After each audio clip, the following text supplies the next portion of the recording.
Hola, ¿qué tal? El día de hoy el equipo conformado por Cruz Navarrete, Hernández Nambo, Martínez González y Rivera Roque les vamos a hablar un poco acerca del manejo de sólidos.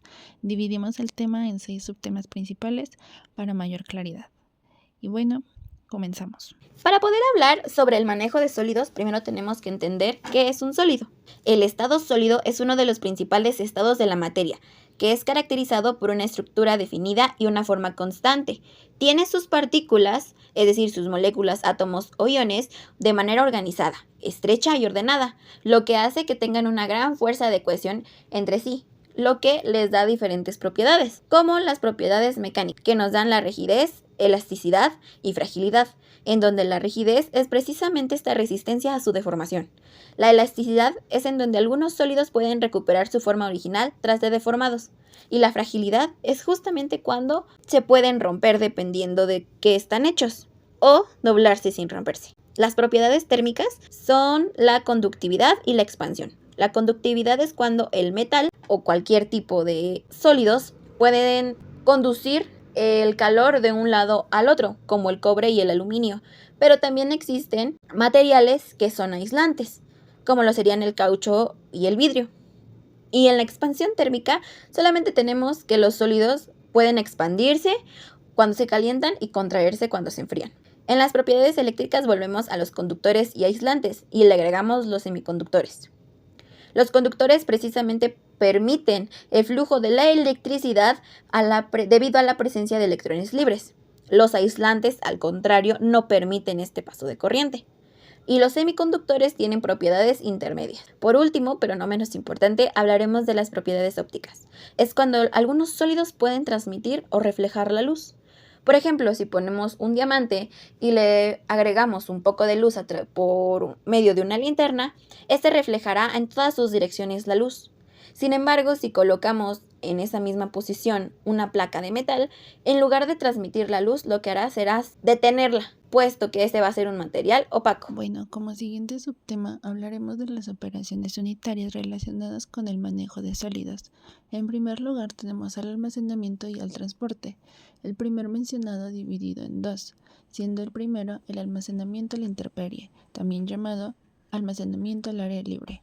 Como su nombre le indica, en este tipo de almacenamiento los productos y materiales se resguardan en el exterior, en un espacio que no cuenta ni con paredes ni con techos, pero que son indicados para los materiales que pueden lograr apilamientos. Y aunque cuenta con grandes ventajas como la ubicación logística, también cuenta con varias desventajas, como es la producción de polvos contaminantes hacia el medio ambiente. En segundo lugar tenemos al almacenamiento en depósitos, que como su nombre lo indica, requiere de un espacio cerrado con cualidades específicas para el material que quiere ser resguardado. Y bueno, hay 3 tipos de almacenamientos industriales principales: los silos, que son altos y de diámetros pequeños; los depósitos, que son anchos y no tan altos; y las tolvas, que son pequeños y con un fondo oblicuo. Por otra parte tenemos al transporte, que de igual manera se clasifica en dos. El primero de ellos es el interno, donde se utilizan cintas transportadoras, transportador de tornillos y elevadores, esto debido a que busca el movimiento del sólido dentro de la misma empresa. Y en segundo lugar tenemos el transporte externo, que necesita de medios de transporte más logísticos como el automotor, debido a que este tipo de transporte busca la entrada y la salida del sólido hacia la empresa. Continuamos con la reducción de sólidos, y para este subtema es importante reconocer las 4 formas utilizadas para romper los sólidos en la industria, siendo la primera de ellas la comprensión o triturado. Aquí el material se aplasta entre 2 superficies, una de estas tiene que ser fija y la otra móvil, y se reduce el tamaño de las partículas sólidas grandes a partículas más pequeñas. En la trituración es importante reconocer el uso de fuerzas mecánicas. En segundo lugar tenemos el impacto. Aquí el material recibe golpes a alta velocidad de aplicación. Con la aplicación de esta fuerza tan extrema se busca nuevamente reducir los tamaños de las partículas. En tercer lugar tenemos la frotación, o también llamada rozamiento. Aquí se utiliza una fricción o arrastre entre superficies. Ocasionalmente se lleva a cabo en presencia de un fluido y busca producir partículas de tamaños o grosores diferentes, ya sea gruesos, medianos o finos. Y por último se encuentra la reducción de sólidos por medio de corte, donde se utiliza de herramientas afiladas como cuchillas y se busca la división de las partículas del material sólido en piezas más pequeñas. Para concluir con este apartado, vamos a hablar un poco sobre algunos métodos de separación de sólidos, los cuales son indispensables para cualquier proceso industrial. En primer lugar tenemos al tamizado, del cual hablaremos un poco también más adelante. Sin embargo, por el momento es importante reconocer que este método de separación necesita de un tamiz o una malla que cuenta con orificios de diámetros específicos que permiten la entrada o el estancamiento de las partículas según sea su tamaño. En segundo lugar tenemos a la separación magnética, que como su nombre lo indica, utiliza un campo magnético para separar los componentes de una mezcla, y se basa en las diferencias de sus propiedades obviamente magnéticas. Por último, hablaremos de la levigación. En este método de separación se necesita agua u otro líquido y corriente para separar las partículas sólidas por diferencia de densidades. Además, necesita de un movimiento de un fluido que motive la separación de los sólidos. Para este punto es indispensable hablar acerca del análisis granulométrico, que hace referencia a todas aquellas operaciones que tienen como objetivo principal determinar la distribución y los tamaños de las partículas sólidas. De esta manera se logra caracterizar y clasificar el material con el que se esté trabajando. Los procedimientos pueden ser tanto mecánicos como manuales y se encarga de separar las partículas por tamaños. Es por ello que este tipo de análisis se encuentra bastante relacionado con propiedades tanto primarias como secundarias de los sólidos, como lo son la forma y el tamaño, la densidad, la distribución del tamaño, las propiedades de fallo, de empacado y de resistencia. Como se mencionó anteriormente, existen diversas técnicas para el análisis granulométrico. Nosotros nos estamos enfocando en las dos principales, siendo la primera de ellas el tamizado, del cual ya hablamos también con anterioridad. Y como complemento a esa información, es importante saber que los agujeros con el que cuenta el tamiz representan el diámetro equivalente de las esferas sólidas que pasarán o se detendrán. Es decir, debido a esta área superficial con la que cuentan las partículas, se estancarán en el tamiz o pasarán al siguiente nivel. En segundo lugar tenemos el análisis granulométrico por sedimentación, que como su nombre lo indica lleva a cabo un proceso de sedimentación y está basado en la ley de Stokes, en la cual se relaciona la velocidad de sedimentación con el tamaño de la partícula y se evalúa justamente esta velocidad de asentamiento del sólido en un fluido estático. El objetivo del análisis granulométrico es aplicarlo en la industria, involucrándose con el manejo y transporte de sólidos, las reacciones heterogéneas y por supuesto un excelente control de calidad. Equipos industriales. Durante el manejo de sólidos, se requieren varios equipos o herramientas para la trituración, cortes, impactos de los materiales o sustancias. Estos se suelen clasificar en molinos, equipos para triturar sólidos, clasificadores, separadores de partículas sólidas por tamaño o densidad, transportadores, bandas, cintas o sistemas neumáticos para mover sólidos, mezcladores, equipos para combinar sólidos, silos y tanques de almacenamiento, espacios para almacenar, equipos para la reducción de tamaño, o molinos. Son máquinas utilizadas para reducir el tamaño de partículas en materiales sólidos, ya sean húmedos o secos, a través de un proceso de molienda, trituración o pulverización. Trituradora de quijada, trituradores giratorios, trituradores de rodillos, molinos de martillo, molinos giratorios son algunos ejemplos de este. Transporte de sólidos. El transporte puede clasificarse según la sustancia a través de sólidos, líquidos y gases, y en función del espacio físico donde se desarrolla el mismo, externo o interno. Cintas de bandas, cintas modulares, cintas de rodillos, cintas de alta temperatura son algunos ejemplos. Los más usados suelen ser las cintas de banda. Tamizado. Es un método de separación de partículas basado exclusivamente en el tamaño de las mismas. En el tamizado industrial, los sólidos se sitúan sobre la superficie del tamiz, los de menor tamaño o finos pasan a través del tamiz, mientras que los de mayor tamaño o colas no pasan. Algunos ejemplos son los tamices de parrilla estacionaria, tamices giratorios, tamices vibratorios y tamices centrífugos. Mezcladores industriales sólidos. Son equipos que se utilizan para obtener mezclas homogéneas de diferentes materiales sólidos. Mezcladores de cintas, mezcladores de paletas, mezcladores rotativos, mezcladores verticales helicoidales, mezcladores de alto cisallanamiento. Su uso y aplicación depende de las proporciones a mezclar, de la intensidad de la mezcla que se desee y de la densidad del producto. Clasificadores de sólidos. Son dispositivos o procesos que separan materiales sólidos según diferentes criterios, como tamaño, forma, densidad o propiedades físicas.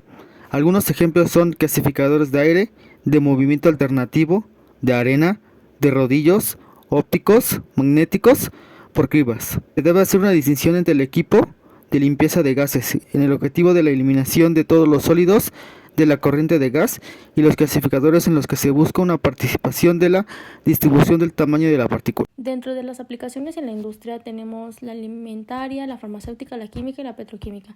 Dentro de la alimentaria, en esta industria los sólidos se manipulan en forma de polvos, ya sean granulados o cristales, y se usan en varias etapas del procesamiento. Bueno, dentro de los polvos se incluye las harinas, el azúcar, la sal y algunas especies. Dentro de las tecnologías de secado nos encontramos con la liofilización y la atomización. Esta es para obtener sólidos estables.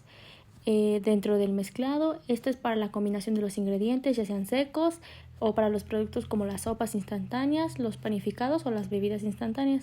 Dentro de los aditivos y suplementos se encuentra mediante las vitaminas y minerales, esto ya sea en forma sólida para su fácil dosificación. Por otro lado, también se encuentra dentro de los recubrimientos la aplicación de los sólidos como sabores, colorantes o conservantes sobre los productos, por ejemplo, en los snacks. Dentro de los envases sólidos, es en los materiales de plástico, el cartón y metal para la conservación de los alimentos.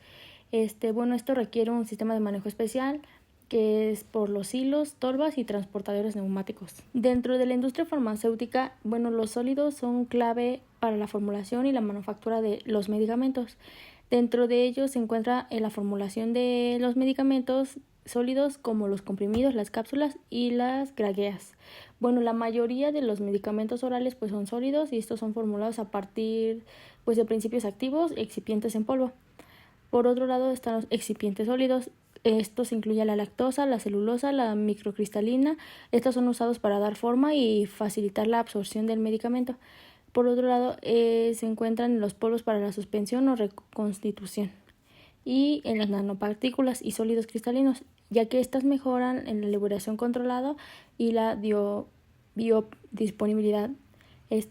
Dentro del control de calidad existen los ensayos físicos como la dureza, friabilidad y disoluciones de sólidos. Y por último, dentro de la industria química, esta se asocia más con los líquidos y gases, pero también hay sólidos en procesos. En los sólidos catalíticos, es el craqueo catalítico en refinerías, los materiales sólidos, esto se ocupa para la filtración del sílice y las resinas. Para el coque de petróleos, este es el sólido utilizado como combustible en materiales industriales, plásticos y polímeros, se producen en forma de pellets sólidos. También entra en las resinas y polímeros, dentro de los plásticos y los productos de petroquímicos que se producen en forma de pellets o polvos, y el manejo de los sólidos finos durante la producción de los polímeros o el tratamiento de fluentes sólidos. Por último, ¿qué relación tiene con la ingeniería química? Los sólidos tienen una relación fundamental con la ingeniería química, ya que muchos procesos industriales implican el manejo, la transformación o en la generación de materiales, ya sea en fase sólida. Algunos de los procesos que incluyen la relación es en la fluidización. Esta se basa en los sólidos que se convierten en un fluido al pasar un gas. A través de ellos, lo que permite manipular partículas sólidas de manera más eficiente. Por otro lado, dentro del diseño de los nuevos materiales, los ingenieros químicos están involucrados en la síntesis y la caracterización de nuevos materiales sólidos, como los polímeros, las cerámicas y los semiconductores. Dentro de los procesos de producción, la ingeniería química se utiliza en una amplia gama de los procesos que involucran sólidos, como la fabricación de los alimentos, los productos farmacéuticos, de los productos químicos y los productos de construcción. Por otro lado, como ya se mencionaba anteriormente, también en el procesamiento de sólidos está el manejo de los materiales particulados. Muchos de estos productos son como los polvos, los gránulos o los pellets, ya que estos deben ser transportados, almacenados, mezclados o clasificados. Esto incluye algunos procesos, algunas operaciones como el tamizado, la molienda y el transporte de neumático. Por otro lado, también tenemos las reacciones heterogéneas, la cristalización, el intercambio iónico y absorción y algunas de las propiedades físicas que son importantes, como los parámetros de densidad, tamaño de partícula, forma y área superficial, que influyen directamente en el diseño y operación de varios equipos químicos. De esta manera concluimos, esperando que todo haya quedado muy claro. Muchas gracias por su tiempo.